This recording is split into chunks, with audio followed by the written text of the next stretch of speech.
জানো এই কাঁচটাকে গরম গরম তাড়াতাড়ি ঠান্ডা করতে হবে, তাড়াতাড়ি। জল ছাড়া এই কাজটা আর ভালোভাবে কে করতে পারে?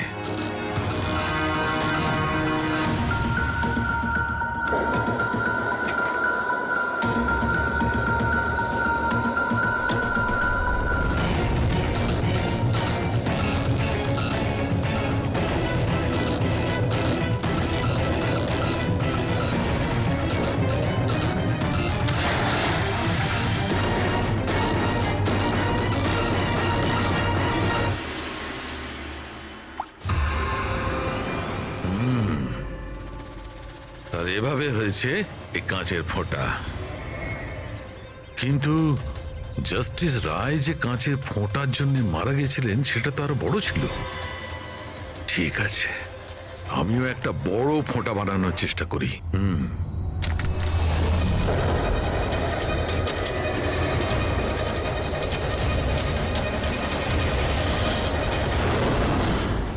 এই কোডগুলো আসলে কি?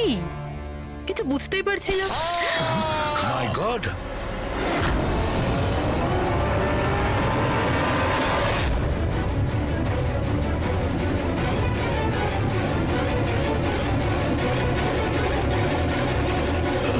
আরে স্যার, ডক্টর শালুকে কি হয়েছে?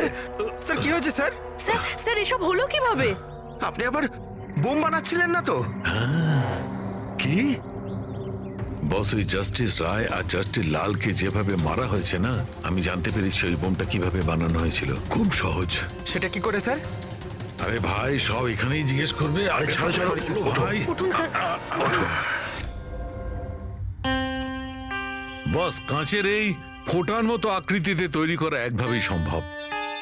গরম গরম গলন্ত কাঁচকে জলে ফেলা, গলন্ত কাঁচ জলের মধ্যে পড়বে আর খুব তাড়াতাড়ি ঠান্ডা হয়ে এই ফোঁটার মতো আকার নেবে। ওর এই আকারের জন্যই একে কাঁচের অশ্রু বলা হয়। দেখো, ওই কাঁচের অশ্রুর কথা ছাড়ো, কিভাবে তৈরি হয়? এই কাঁচের অশ্রু কিভাবে বাস্ট করলো সেটা বলো। সেইটাই তো জানবার চেষ্টা করছিলাম বস। আমি এই কাঁচের অশ্রু মানে এই ফোঁটাটার ডগাটা ধরে খুব ভাঙার চেষ্টা করেছিলাম, কিন্তু কিচ্ছু হয়নি। আমার হঠাৎ মনে পড়লো পার্সেলের সঙ্গে একটা মেসেজও এসেছিল। ওই মেসেজে লেখা ছিল প্রেস দ্য টেল। আমি এর টেল, এর ছুঁচলো অংশটায় চাপ দিলাম আর বুম, তারপর তো সব জানা আছে। কি বলছে স্যার? এই লেস চাপলেন আর ফেটে গেল, এটা কিছু বুঝতে পারলাম না। আমি বোঝাচ্ছি। আসলে এ সমস্ত ঘটে কাঁচের অণুতে সৃষ্ট ভয়ঙ্কর চাপের কারণে। যখন এই কাঁচ, গরম গরম কাঁচ, গলন্ত কাঁচ একদম ঠান্ডা হয়ে যায়, তখন এর অগ্রভাগে একটা ভয়ঙ্কর চাপের সৃষ্টি হয়। আর তারপর এই লেজের অংশটা যখন ভাঙা হয়, তখন হঠাৎ একটা চাপের ফলে এর যেন দম বেরিয়ে যায়, আর তখনই ব্লাস্ট হয়। Broom, blast. এই সমস্ত সাধারণ মানুষ বোঝেই না। এটা জানতে গেলে ভৌত বিজ্ঞান সম্বন্ধে ডিটেলস নলেজে আনতে হবে। তার মানে খুনি এমন কেউ যে এইসব ব্যাপারে খুব ভালোভাবে জানে। ডক্টর পুনিত নিজের কেবিনে আছেন? হ্যাঁ স্যার আছে। Thank you. ডক্টর, ডক্টর আমার ডোনার পাওয়া গেছে। হ্যাঁ, কবে করছেন আমার অপারেশন? কবে করছেন? ও এখনই আমরা আপনার অপারেশন করতে পারবো না, আপনার জন্য সঠিক ডোনার এখনো পাইনি। এরকম কি করে হতে পারে ডক্টর? আমার নাম লিস্টে সব থেকে আগে ছিল।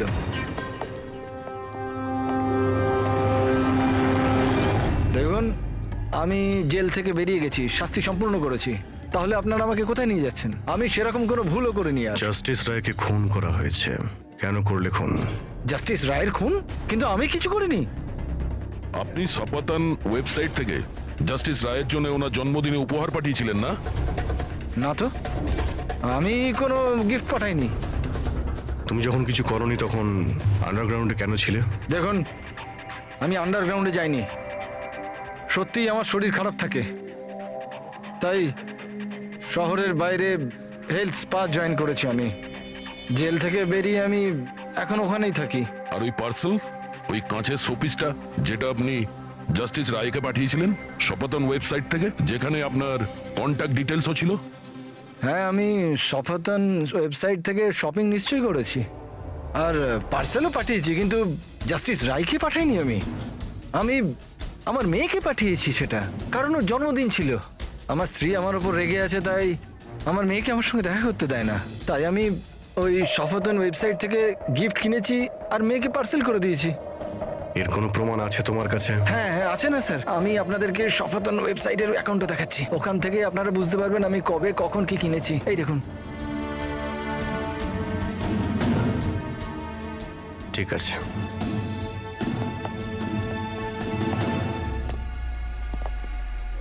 এই লোকটা তো সত্যি সত্যি কথা বলছে। এ তো ওই গিফটটা নিজের মেয়ের জন্য কিনেছিল, আর সেটাও জাস্টিস রায়ের মৃত্যু 2 সপ্তাহ আগে। তার মানে খুনি এটা চাইছিল যে ওকে আমরা সন্দেহ করি। তার মানে ও যেই হোক, তার কমলের পুরো হিস্ট্রি সম্পর্কে সে অবগত ছিল। ওর বাড়ি থেকে ওই পার্সেলের বক্সটা চুরি করেছিল, ওর মধ্যে কাচের জিনিসটা রেখেছিল আর জাস্টিস রায়কে পাঠিয়ে দিয়েছিল। খুনি সেই যে এই পার্সেলটা জাস্টিস রায়ের কাছে পৌঁছেছিল।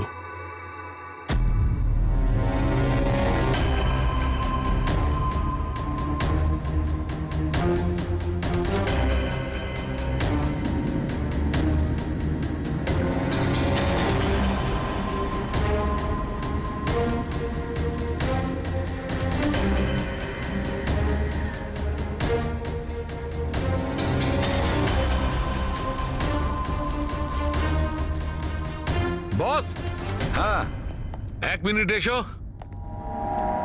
বস, এই দেখো, এই অ্যাড্রেসের নিচে আছে আর একটা অ্যাড্রেস, আর এই দুটো ঠিকানাই আলাদা আলাদা। ড্যামিট, একটা প্রমাণ পাওয়া গেল, সেটাও ভুল।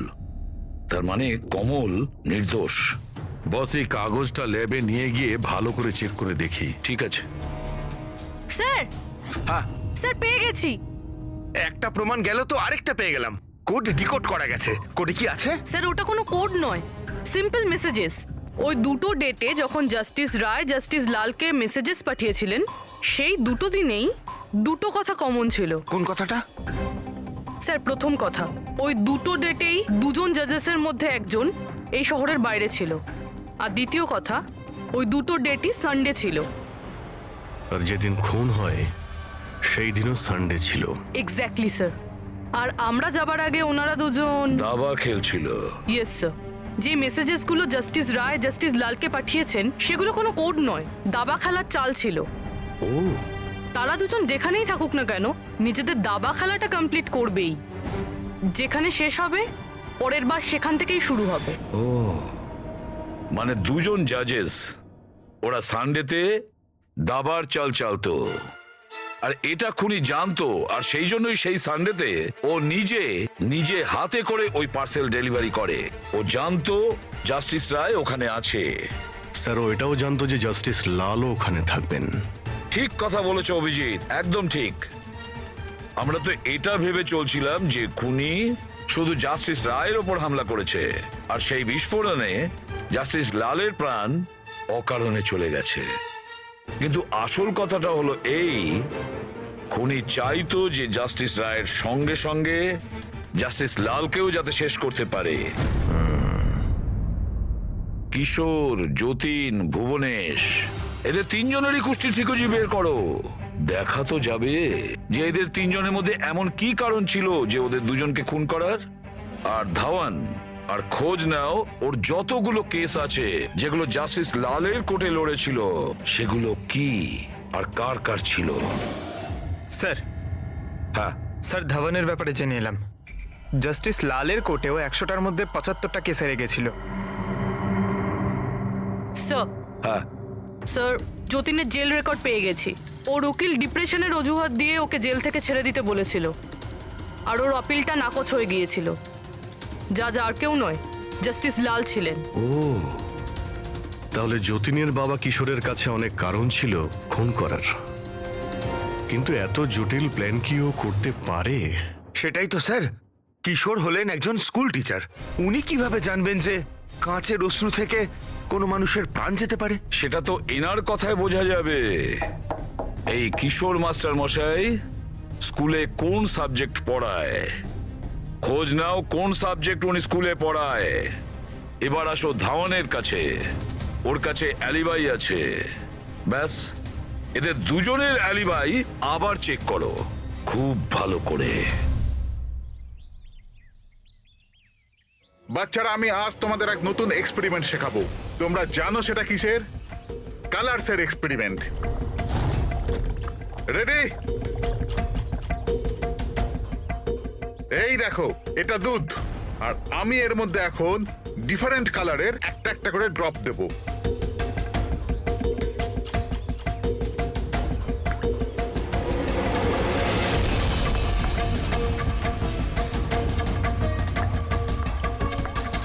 নাও কাম হিয়ার। দেখো বাচ্চারা, এখন আমি যখন এই বারটা দুধের মধ্যে ডোবাবো, তখন তোমরা দেখতে পাবে যে অণু কিভাবে প্রক্রিয়া করছে। দেখো,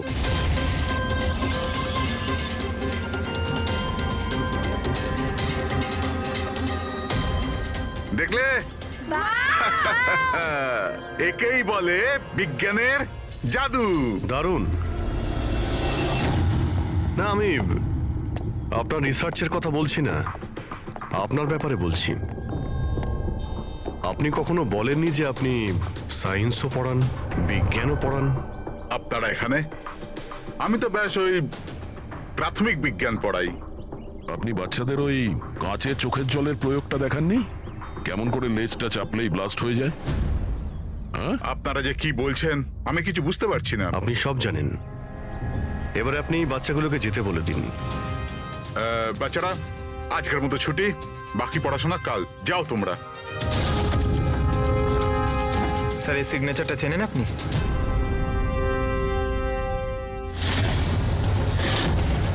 রবিবার মনে আছে আপনার, যেদিন টিচার প্যারেন্টসের মিটিং ছিল? আর ওই দিনই জাস্টিস রায় আর জাস্টিস লালের খুন হয়েছিল। ওই দিন আপনি আসেননি, অ্যাবসেন্ট ছিলেন। এই কেসে যাদের ওপর আমাদের সন্দেহ ছিল, ওনাদের অ্যালিবাই, মানে খুনের সময় কোথায় ছিলেন, কার সাথে ছিলেন, ওটার পুরো বিবরণ প্রমাণের সাথে আমাদের কাছে আছে, শুধু আপনারটা ছাড়া। রবিবার আপনি কোথায় ছিলেন? আমি বাড়িতেই ছিলাম। আমার শরীর ঠিক ছিল না, এই জন্য আমি যেতে পারিনি। মিথ্যে। আপনি বাড়িতে নয়, ক্লাব হাউসে ছিলেন। জাস্টিস রায়কে ওই প্যাকেজটা ডেলিভার করতে গেছিলেন। যদি আমি মেনে নিই যে আপনি ঠিক বলছেন, কোনো প্রমাণ আছে আপনাদের কাছে? প্রমাণ তো এখন আপাতত নেই। আচ্ছা, এই যে আপনি এইখানে এত রিসার্চ করছেন, মানে বাচ্চাদের যেগুলো দেখান, এটা ছাড়াও কি অন্য কোথাও রিসার্চ করেন নাকি এখানেই শুধু? না, ব্যাস এখানেই একটাই খোলা বড় জায়গা আছে যেখানে আমি বাচ্চাদের ইন্টারেস্টিং প্রয়োগ বলে থাকি। আচ্ছা,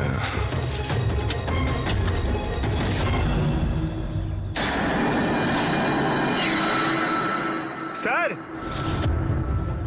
হ্যাঁ পঙ্কজ। আরে, আপনারা ওদিকে কোথায় যাচ্ছেন?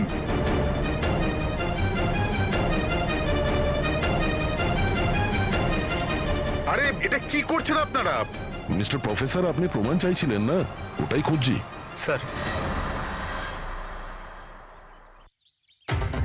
চিনতে পারছেন এটা? এটা তো একটা টুকরো। এরকম অনেক টুকরো এখানে পাওয়া যাবে যদি আশপাশটা ভালো করে খোঁড়া হয়। এটা আপনিও জানেন। এটা কোনো সাধারণ কাচের টুকরো নয় ডক্টর। আপনি যে এক্সপেরিমেন্টস করেছিলেন আর যে প্রয়োগ সফল হয়নি, আপনি সেই কাচের টুকরোগুলো এনে এখানে পুঁতে দিলেন, তাই না? এবার আপনি সত্যি বলবেন নাকি আমরা কাজটাকে টেস্ট করব? কারণ যদি আমরা এটা টেস্ট করি তাহলে তো নিশ্চয়ই বিষটা পাওয়া যাবে।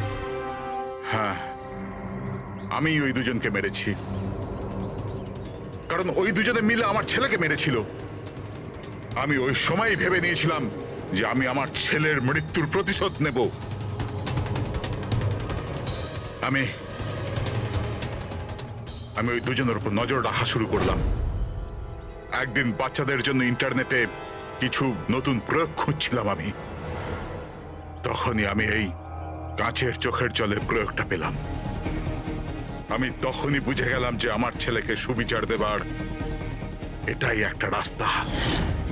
আমি জানতাম যে কমল জাস্টিস রায়ের উপরে কালি ছুঁড়েছিল আর সদ্যই জেল থেকে ছাড়া পেয়েছিল। আমি ওর মেয়ের ব্যাপারেও জানতাম। আমি জানতাম যে ওকে বার্থডে গিফট নিশ্চয়ই পাঠাবে। আরে দাদা, এটাও নিন।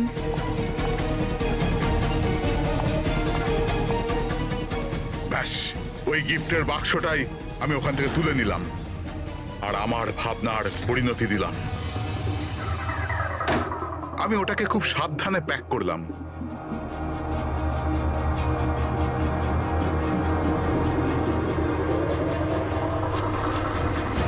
আর তারপর বাক্সর ওপরে পুরনো অ্যাড্রেসের জায়গায় নতুন অ্যাড্রেস লেখা কাগজ আটকে দিলাম। তারপর আমি ওই দুজনের মৃত্যুর অস্ত্র ওইখানে পৌঁছে দিলাম। আমার যা করবার ছিল আমি করে নিয়েছি। আমি ওই দুজনের থেকে আমার ছেলের মৃত্যুর প্রতিশোধ নিয়েছি, ওকে সুবিচার দিয়েছি। নেয় না, শুধুমাত্র প্রতিশোধ ছিল, যাতে না তোমার মৃত ছেলের আত্মার শান্তি পাবে, না ওই বাচ্চাদের যারা তোমাকে গুরু মানে। হ্যাঁ, তোমার ওই ভুল থেকে ওরা শিক্ষা ঠিক পাবে। নিজের বাকি জীবনটা জেলে কাটানোর সময় নিজের ভুলটা হয়তো আপনি বুঝতে পারবেন।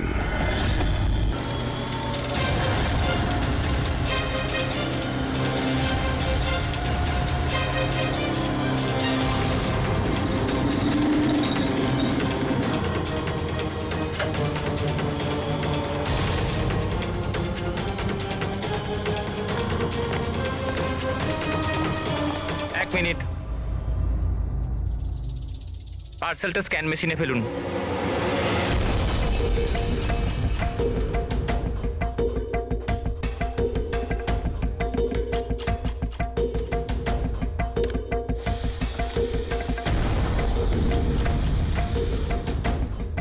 এই পার্সেল রিসেপশনে দিয়ে দাও।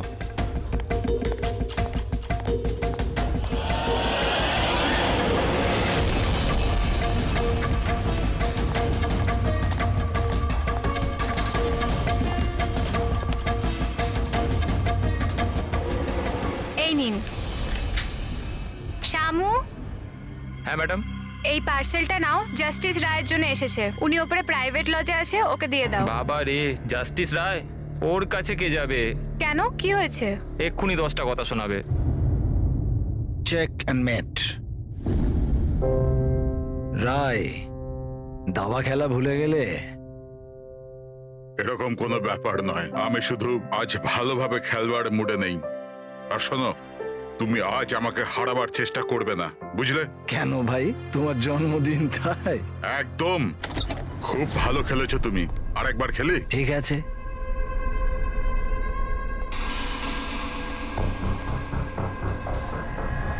হ্যালো স্যার, রায় স্যার। কি হয়েছে? হ্যাপি বার্থডে স্যার, আপনার জন্য পার্সেল এসছে। ঠিক আছে, রাখো এখানে। দাঁড়াও, এদিকে এসো। এবার কি হলো স্যার? এই নাও। Thank you sir, thank you very much sir. Okay, okay. Happy birthday sir. কিছু লাগলে বলবেন স্যার। ঠিক আছে। ও ভাবেও নি যে আজ বকার জায়গায় টিপ পাবে। এই সব লোকেরা না আমাকে কঠোর আর রাগী মানুষ মনে করে, কিন্তু আমার এতে কোনো অসুবিধা নেই। ইনফ্যাক্ট এতে আমি মজাই পাই। আরে এসব ছাড়ো না, প্যাকেটটা খোলো, দেখো কি আছে।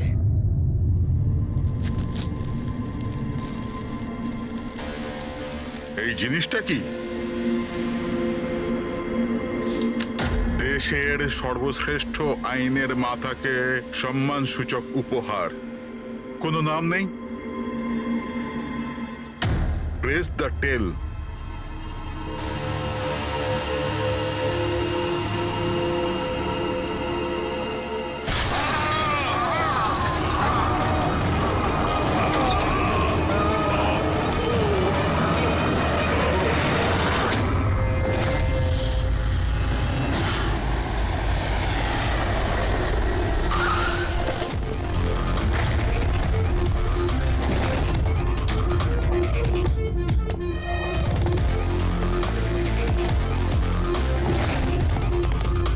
আপনি বলেছিলেন বম ব্লাস্ট হয়েছে। হ্যাঁ স্যার, লজে স্যার, ওই দুজন ওখানেই আছে।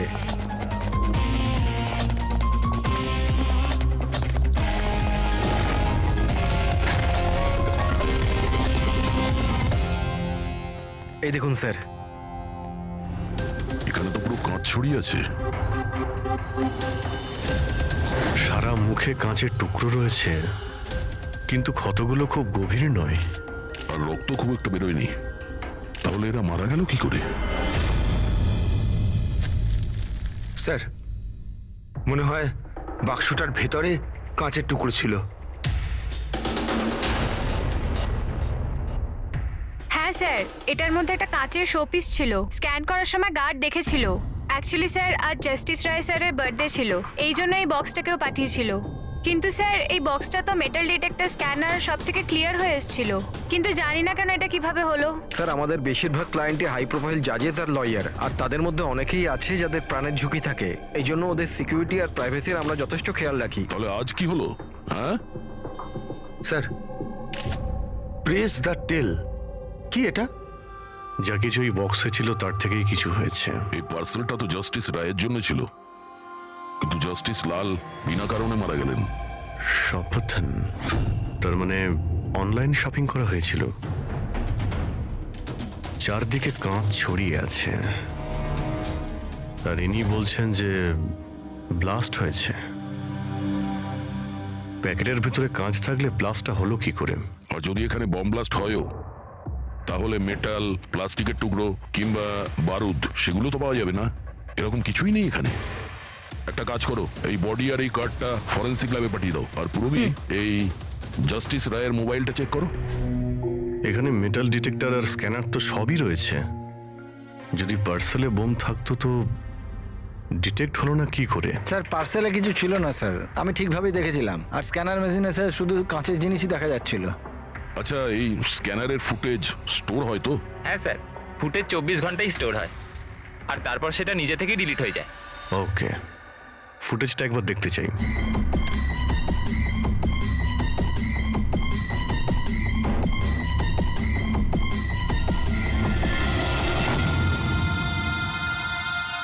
এটা কি?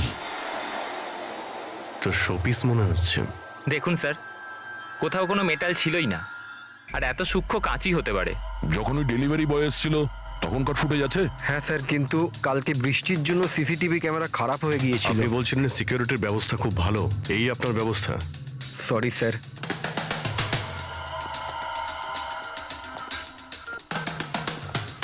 এখন সব মিলিয়ে আমাদের কাছে একটাই প্রমাণ আছে, ওই কুরিয়ার আইডি, ব্যাস। কিছু তো প্রমাণ পাওয়া গেল, বাকিটা ফরেন্সিক ল্যাবে ডক্টর সালুকে কিছু না কিছু খুঁজে বের করবেন।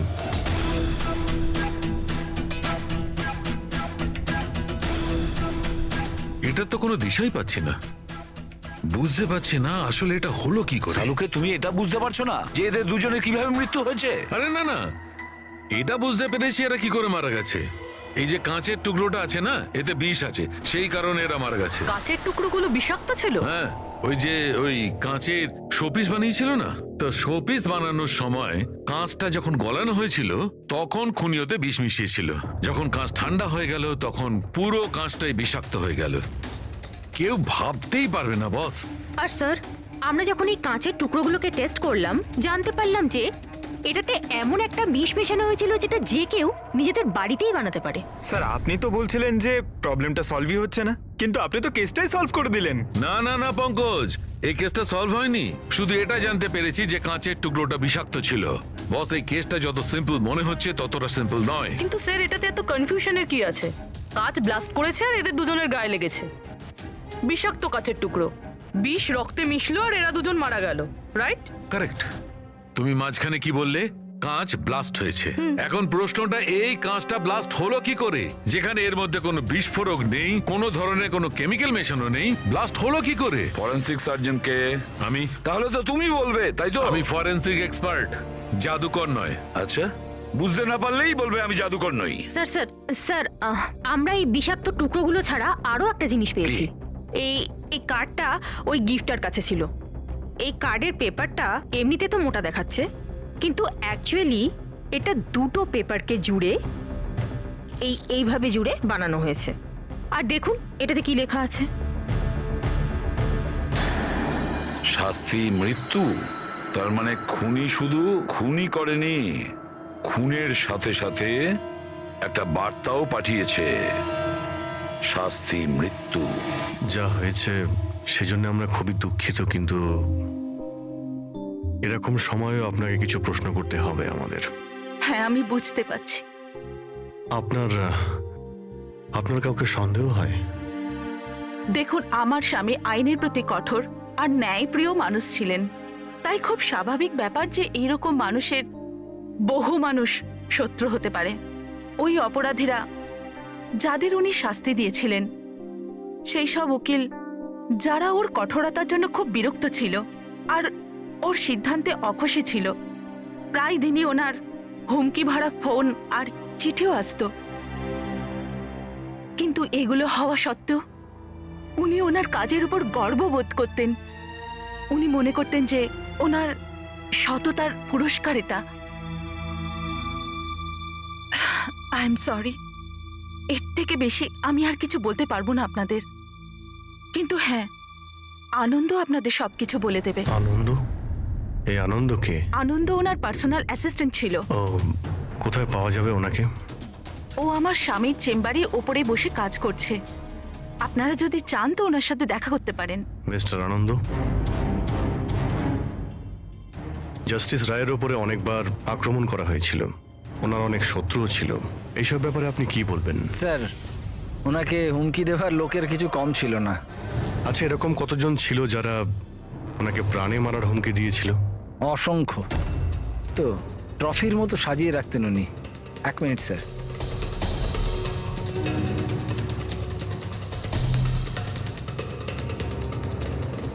এই হচ্ছে ওনার সবগুলো ট্রফি। এ তো দেখছি অনেক। মানুষ ওনাকে খুব কঠোর মনে করতেন, কিন্তু সত্যি কথা বললে উনি খুবই সৎ আর ন্যায়প্রিয় ছিলেন। এমনকি উকিলরা ওনাকে ভয় পেতেন, আর অপরাধী ওনার নামে কাঁপতেন। হুমকি দিয়ে চিঠি না হয় বুঝলাম, কিন্তু এই পাথর আর কালির মানে? কিছু বছর আগে কেউ বোধহয় ওই জানলা দিয়ে পাথর ছুঁড়েছিল, তো স্যার ওই পাথরটাও রেখে দিয়েছেন। আর এই ইঙ্কপটটা? আরে স্যার, এটা তো কয়েক মাস আগেরই ঘটনা।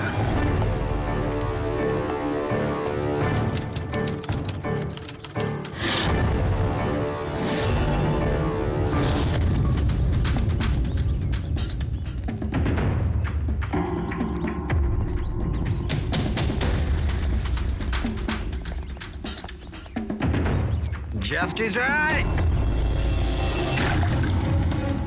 এই কি করছো? তোমার এই কালি আমার জীবনটা বরবাদ করে দিয়েছিল, মনে আছে তো? আপনি চাইলেও আর ভুলতে পারবেন না, আমায় পারবেন না ভুলতে আর। দাঁড়াও,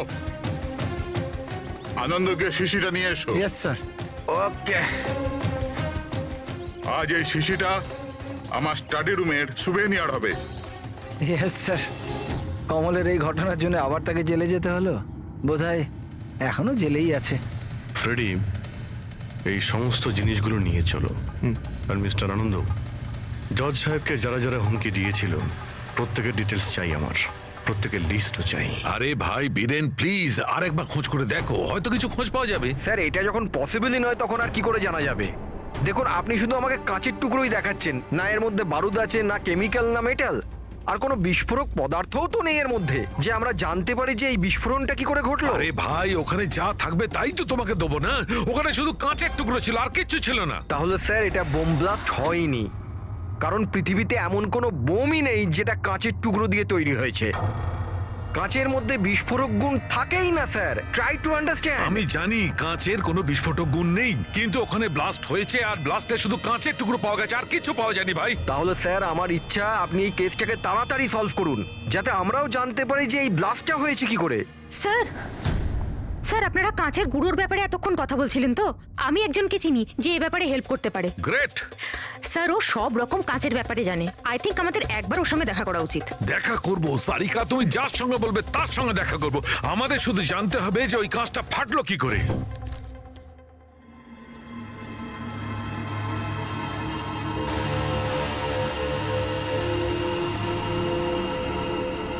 হ্যাঁ পঙ্কজ, কিছু পেলে তুমি? স্যার ব্যাস 2 মিনিট, এক্ষুনি হয়ে যাবে, 2 মিনিট। ওকে, দেখি পূর্বী কি পেল।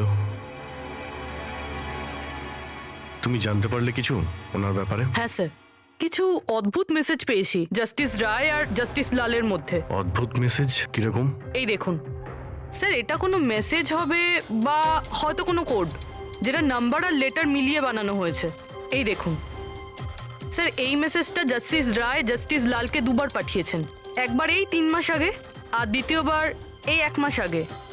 এবার এটা হয়তো দুজন বন্ধুর মধ্যে সিক্রেট কোনো কোড, আর নয়তো এটা কোনো ইম্পর্টেন্ট নিউজ আছে যেটা জাস্টিস রায় জাস্টিস লালকে জানাতে চান। একটা কাজ করো, ট্রাই করো ডিকোড করার, দেখো কিছু জানতে পারা যায় কিনা। হ্যাঁ, এই লিস্টটা কি কমপ্লিট হলো? হ্যাঁ স্যার, জাস্টিস রায়ের পিএ আনন্দ যে হুমকিগুলোর কথা আমাদের বলেছিল সেই হিসেবে আমি সাসপেক্টদের 3টে ভাগে ভাগ করেছি। 3টে ভাগে কেন, কি জন্য? এখানে যতজন লোক আছে এদের মধ্যে সবাই কখনো না কখনো জাস্টিস রায়কে হুমকি দিয়েছেন, আর এদের মধ্যে বেশিরভাগ লোকই জেলে আছে। কিন্তু এই ভুবনেশ, এ একটা মার্ডার কেসে ভেতরে গেছিল, আর পরে এর যেহেতু মাথার গন্ডগোল ছিল সেই জন্য ওকে ছেড়ে দেওয়া হয়েছে। আর এ হচ্ছে কমলবাবু, ইনি জাস্টিস রায়ের ওপর কালি ফেলেছিলেন, আর সেই অপরাধে ওকে গ্রেপ্তার করা হয়। এই মুহূর্তে কোথায় আছে কেউ কিছু জানে না। স্যার, এই যে দ্বিতীয় লিস্টটা দেখছেন, এদের মধ্যে 3জনকে মৃত্যুদণ্ড দিয়েছেন জাস্টিস রয়, আর এরা এখনো জেলে নিজের সাজা ভোগ করছে। 3, আর এই 4 নম্বর ইনি কে? স্যার, এর নাম হলো কিশোর। স্যার, এর ছেলেকে জাস্টিস রয় 3 বছরের সাজা দিয়েছে, আর নিউজে একটা আর্টিকেল এসেছিল যে এত সাজা দেওয়ার দরকার ছিল না, সেই জন্য হয়তো ডিপ্রেশনে চলে গেছিল আর আত্মহত্যা করে নেয়। তাহলে ওর কাছে প্রতিশোধ নেওয়ার যথেষ্ট কারণ ছিল। আর এ হচ্ছে ধবন, এ একজন উকিল পেশায়। আর অদ্ভুত ব্যাপার এই যে আগের বছর এ জাস্টিস রায়ের কোর্টে অনেকগুলো কেস লড়েছিল, কিন্তু ও একটাও জিততে পারেনি, সব হেরেছিল। তাহলে হেরে যাওয়া উকিল কি প্রতিশোধ নেওয়ার জন্য জাস্টিস রায়কে? হ্যাঁ, এটাও হতে পারে যে কোনো উপযুক্ত উকিলই নয়।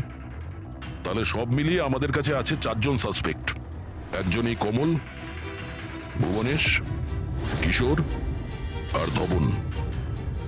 স্যার, গিফটকে পাঠিয়েছিল জানতে পেরে গেছি। ওই গিফটটা কমল পাঠিয়েছিল, সেটা সপাতলনের লোকেরা কুরিয়ার আইডি থেকে জানতে পেরেছে। তাহলে ওদের কাছে ওর অ্যাড্রেসটা তো আছে? না স্যার, অ্যাড্রেস তো জানতে পারা যায়নি। কোনো ব্যাপার না, কমল যে জেলে ছিল সেখান থেকে জানতে পারা যাবে, ওখানে যেতে হবে। সরি অফিসার, কিন্তু আমাদের ওকে 1 মাস আগেই ছাড়তে হলো। ও এত তাড়াতাড়ি জেল থেকে ছাড়া পেয়ে গেল? 1 মিনিট, আপনি বললেন যে ওকে ছাড়তে হয়েছে, কিন্তু কেন? ওর শরীরের কারণে। কারণ বহু বছর ধরেও নেশাগ্রস্ত ছিল। 7 বছর আগেও একটা কেসে ধরা পড়ে, তারপরও মদ খাওয়া ছেড়ে দেয়, কিন্তু জেল থেকে বেরোনোর পরও আবার মদ খাওয়া শুরু করে। এই জন্যই ওর পুরো লিভার খারাপ হয়ে গিয়েছিল। আচ্ছা, এটাও তো হতে পারে যে ও লিভার খারাপ হওয়ার বাহানা করেছিল। না না স্যার, আমরা ডাক্তার দেখিয়েই ওকে ছেড়েছিলাম। আচ্ছা, ওর অ্যাড্রেস তো আছে আপনার কাছে, ওটা দিয়ে দিন। অ্যাড্রেস তো আছে, কিন্তু আমার মনে হয় ওকে ওখানে পাবেন না, ওকে হসপিটালেই পাবেন। কারণ ওর যত তাড়াতাড়ি সম্ভব লিভার ট্রান্সপ্ল্যান্ট করবার দরকার ছিল। কিন্তু যতদূর আমি জানি যে যারা অত্যাধিক মদ্যপান করে তাদের লিভার ট্রান্সপ্লান্ট করা হয় না। পাওয়া যায়, যদি কম করে 6 মাস মদ না খায় তো। আর এখানে জেলে তো মদ পায়নি, সেই জন্য আমরা ওকে পারমিশন দিয়েছিলাম। Okay sir, thank you. যদি এটাই হয় তো নিজের জীবন বাঁচানোর জন্য ও কোনো না কোনো কোথাও না কোথাও হসপিটালে রেজিস্ট্রেশন তো করাবেই। এক্স্যাক্টলি। আর এই কোনো ছোটখাটো অপারেশন নয়, যে কোনো জায়গাতে হয়ে যাবে। শহরে কমই হসপিটাল আছে যেখানে ট্রান্সপ্লান্ট করা হয়। কমলকে আমরা ওখানেই পেয়ে যাব। আরে সারিকা, তুমি আমাকে কোথায় নিয়ে এলে? হ্যাঁ, আমি তো ভেবেছিলাম তুমি আমাকে কোনো গ্লাস ফ্যাক্টরিতে নিয়ে যাবে। বাট এনিওয়ে, যা কিছু আছে না সবই খুব সুন্দর। ধন্যবাদ। আপনি? Sir, she is my friend Divya. এই বিউটিফুল আর্ট গ্যালারিটা ওর নিজেরই। ও খুব সুন্দর সুন্দর আর্ট পিসেস বানায়, আর কাঁচেরও বানায়। আর দিব্যা, উনি ডক্টর সালুখে। হ্যালো। হাই। আচ্ছা, আই নিড ইয়োর হেল্প। আমরা কাঁচের জিনিস আর কাঁচের ব্যাপারে ইনফরমেশন চাই একটা মার্ডার মিস্ট্রি সলভ করার জন্য। শিওর। আচ্ছা দিব্যা, এই সব জিনিস আপনি বানিয়েছেন? হ্যাঁ, অবভিয়াসলি আপনি বানিয়ে থাকবেন, কিন্তু কিভাবে? খুবই সোজা। এমনিতে বেশিরভাগ জিনিসই কাঁচ গলিয়ে তৈরি হয়েছে। প্রোপেন টর্চ দিয়ে কাঁচ গলানো হয়, আর সেই গলানো কাঁচকেই মনের মতো আকার দেওয়া হয়। ও আচ্ছা, হ্যাঁ, এটা একটা এক্স রে ইমেজার, কাঁচের একটা শোপিসের। কিন্তু সারপ্রাইজিং এটাই যে এটা পুরো ব্লাস্ট হয়ে গিয়েছিল। You think it's possible? এর আকার তো জলের বিন্দুর মতো, কিন্তু বুঝতে পারছি না এটা আসলে কি। দিব্যা, আরো একবার মন দিয়ে দেখুন এটা। হয়তো কোনো এমন জিনিস থাকবে যেটা আপনি এখনো দেখেননি? এক মিনিট, এর পিছনটা দেখছেন আপনারা? এটা জেনে শুনে তো তৈরি করা হয়নি। যে এটাকে বানিয়েছে সে কাঁচ গলিয়ে খুব তাড়াতাড়ি সেটাকে ঠান্ডা করে দিয়েছে, একদম তাড়াতাড়ি। তাই জন্য এই কাঁচের আকার শুধু বিন্দুর মতোই হয়নি, বরং এর শেষটা পাতলা, লম্বা আর সূক্ষ্ম হয়ে গেছে। Thank you so much for your help. কাঁচটাকে গলানোর পর ঠান্ডা করে দিয়েছে তাড়াতাড়ি তাড়াতাড়ি, যে কারণে ফোঁটার মতো হয়েছে। মাই গড! সারিকা, আমাদের ল্যাবে যেতে হবে তাড়াতাড়ি, এক্ষুনি। আর হ্যাঁ, ওই দিব্যা, আপনার এখানে এসে আমাদের খুব উপকার হলো। ধাওয়ান, ভুবনেশ, জাস্টিস রায়ের খুনের ব্যাপারে তোমাদের তিনজনকে এখানে ডাকা হয়েছে। মরে গেছে? খুব ভগবান হয়ে ঘুরতো, মানুষের জীবন নিয়ে ছেলে খেলা করতো। চলো, ভালোই হয়েছে মরে গেছে। স্যার, একে তো দেখে মনে হচ্ছে যে এর মাথার অবস্থা ঠিক নেই। হতে পারে ও অভিনয় করছে। অ্যাসাইলামের অ্যাটেন্ডেন্সে আছে?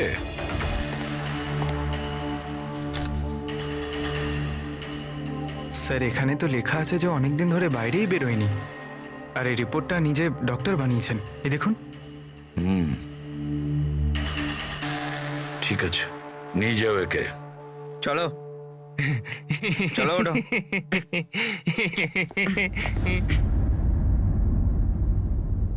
খুশি তো আপনিও হয়েছেন না জাস্টিস রায়ের মৃত্যুতে? দেখুন, আমি মানছি যে আমার ছেলের দোষ ছিল, ভুল সঙ্গে পড়ে গিয়েছিল, কিন্তু না তোর অপরাধ অতটা বড় ছিল, না তোর বয়স, যে ওকে ক্ষমা করা যেত না। আর যদি শাস্তি দিতেই যদি হতো তো কম শাস্তি দেওয়া যেত ওকে, কিন্তু জাস্টিস রায় এরকম কিচ্ছু করলেন না। যার জন্য আপনার ছেলে আত্মহত্যা করে নেয়। হ্যাঁ, আর তার জন্য আপনি জাস্টিস রয়কে দায়ী করেন। নিশ্চয়ই মানি, আর আমি নিজেকেও অপরাধী মানি। হয়তো আমার লালন পালন করবার মধ্যেই খামতি ছিল।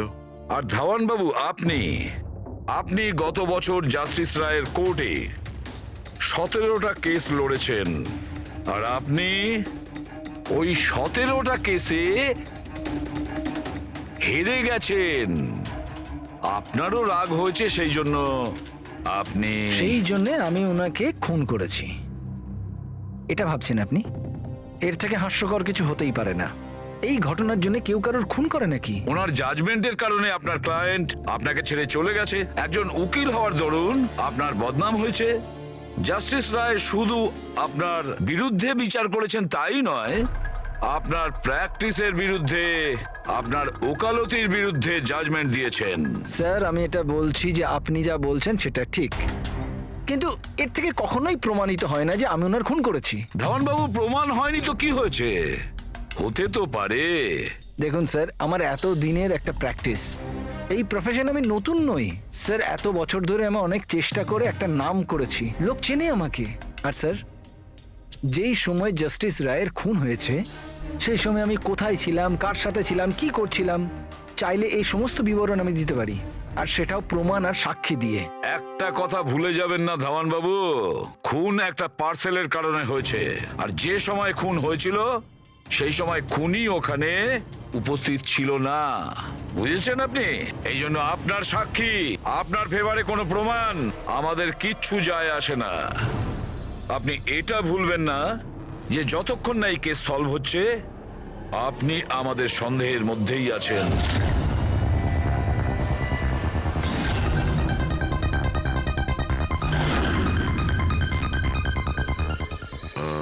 Doctor Puneet? Yes sir, that's doctor Puneet. Thank you. Doctor Puneet, আমরা সিআইডি থেকে আসছি, আপনার সঙ্গে ফোনে কথা হয়েছিল কমলের ব্যাপারে। হ্যাঁ, আমার মনে আছে। আসলে কমল আমাদের লিভার ট্রান্সপ্লান্টের লিস্টে আছে, আর আমরা ওনার জন্য সঠিক ডোনারের অপেক্ষা করছি। আর আরেকটা ভালো খবর যে ও মদ খাওয়া একদমই ছেড়ে দিয়েছে, না হলে আমরা এই অপারেশন করতে পারতাম না। তাহলে আপনার কাছে এই কমলের অ্যাড্রেস তো আছে? আগে ঠিকানা তো নেই। আচ্ছা, যদি আপনি ডোনার পেয়ে যান তাহলে আপনারা কন্ট্যাক্ট করবেন কি করে? সিম্পল ব্যাপার, আমরা ডোনার্স আর প্রয়োজনীয় পেশেন্টের লিস্ট আমাদের ওয়েবসাইটে আপলোড করে দিই। আর সমস্ত পেশেন্ট নিজেদের ডোনারদের সঠিক লিস্ট ওখানে দেখেন আর আমাদের সাথে যোগাযোগ করেন। যদি কমল তার নাম লিস্টে দেখে ফেলে তাহলে নিশ্চিতভাবে এখানে চলে আসবে। এটা তো খুব ভালো খবর। আচ্ছা ডক্টর, আপনাকে আমাদের একটা কাজ করতে হবে।